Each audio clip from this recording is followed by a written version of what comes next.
The first ever Tea Party convention begins today in Nashville, Tennessee, and CNN has it covered with the best political team on television. That's right. We're taking an in-depth look at the growing Tea Party movement, also some of the anger directed at both parties in Washington and what it could mean for the midterm elections. In Florida, a darling of the Tea Partiers has the state's governor in a fight for his political life. Here's our Jim Acosta with part 2 of our special series. We know that it's important that we pass a stimulus package. For Republican Florida Governor Charlie Crist, it's the hug that just won't let go. His embrace of the president and of the stimulus program at this town hall meeting last year could cost this once rising GOP star a shot at a U.S. Senate seat. I've been hearing about these Tea Parties now for a while. I've been reading Meet Marco Rubio. He's challenging Crist for the GOP nomination for that Senate seat and a darling of the Tea Party movement. Rubio has turned the hug into a fundraising gift that keeps on giving. Would you give President Obama a hug?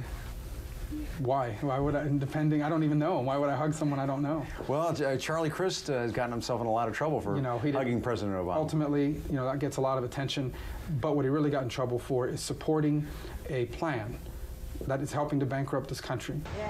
What I find at events like this is a growing number of Americans who have never been involved in politics before. I bet you that's a lot of you. Rubio takes his message of smaller government and lower taxes to Tea Party rallies. This is the Great Awakening. Stop the spending on unnecessary things. And his YouTube page features Tea Party activists venting their anger at Washington. Polls show Rubio has closed a 30-point gap and just might win the party primary. Would you be the first Tea Party senator if elected? I'm running as a Republican. So despite the word party, it's not a party, a political party. It's not a political party. Crist, by contrast, is no Tea Party animal. Do you ever sit down with any Tea Party activists and talk to them? Have you talked to any of them over the phone? Not really. No, I haven't. I know that. Once. No, not once. No. Happy to. I probably have and don't know it. For groups like the Tea Party Express, there's no contest. You want to know why there's anger with the Republican Party? Republicans embracing massive tax and spend policies? No, that's not what the Republican Party is supposed to be about, and that's what Charlie Crist did.